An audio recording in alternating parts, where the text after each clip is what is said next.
C'est avec beaucoup de tristesse et d'émotion que Gad Elmaleh a pris la parole. Ce mardi 1er décembre, l'humoriste a réagi au décès de l'un de ses amis les plus chers, Simon Amar. Plus qu'un proche, il était un mentor pour l'artiste. C'est notamment lui qui lui avait inspiré son célèbre personnage de Coco, qui a fait sa renommée sur grand écran. Sur son compte Instagram, Gad Elmaleh a partagé une photo de son ami accompagnée d'un long texte émouvant. Notre frérot Simon Amar nous a quittés. Je suis bouleversé à l'heure où j'écris ces mots et j'ai du mal à l'accepter, a commencé l'ex-compagnon de Charlotte Casiraghi. Je prie pour qu'il repose en paix. Je pense à sa famille. Cet homme nous a tant donné. Il était la vie. J'aimais tout de lui. Sa bonté, ses excès, sa voix, son rire, ses chemises, son besoin viscéral d'être connecté à l'autre et lui communiquer de la vie intense et de la joie. Gad Elmaleh a ensuite expliqué que si Simon Amar lui avait bien inspiré le personnage de Coco, à côté de Simon, Coco n'est qu'un stagiaire dans le domaine. Très attaché à son ami, l'humoriste a essayé de mettre des mots sur sa peine. Sachez que c'est lui et personne d'autre qui a popularisé le frérot qu'on utilise tous pour appeler nos potes.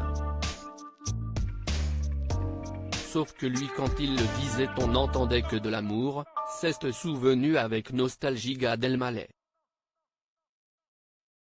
Il avait même inventé le frera. Repose en paix mon frérot. Ce soir j'allumerai un cigare à ta santé et je ne pleurerai pas je te promets. Simon Amar est né à Casablanca. Il a quitté la ville blanche avec beaucoup de regrets pour s'installer à Paris où il a commencé sa carrière dans les affaires, en devenant propriétaire d'un supermarché puis d'une chaîne. Ce n'était pas un métier que j'aimais, je l'ai fait pour gagner ma vie, racontait-il à Clin d'œil magazine.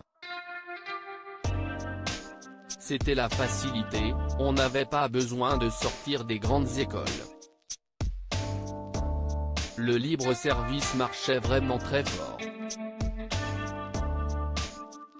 Il aurait voulu être un artiste très proche de Simon Amar, Gad Elmaleh venait passer le Shabbat à la maison et a décidé de faire de son ami un personnage. D'ailleurs lors de l'avant-première de Coco, il l'a chaleureusement remercié, Coco, celui de mon film, rime avec mégalo mais c'est mégalo au grand cœur. Comme beaucoup de gens dont la réussite a été fulgurante, Coco a besoin de matérialiser ses succès en affichant son argent, il est aussi attiré par tout ce qui brille. S'il a fait fortune dans les affaires, il aurait voulu connaître le succès comme artiste. Hélas personne ne m'a tendu la main, il est vrai que je n'étais pas dans ce milieu-là à l'époque, racontait-il au magazine. En 2013, il a tout de même sorti un single intitulé My Name is Simon. Un rêve devenu réalité, qu'il a voulu partager avec Gad Elmaleh puisque les recettes de ce disque ont été reversées à l'association de l'humoriste, SOS Village.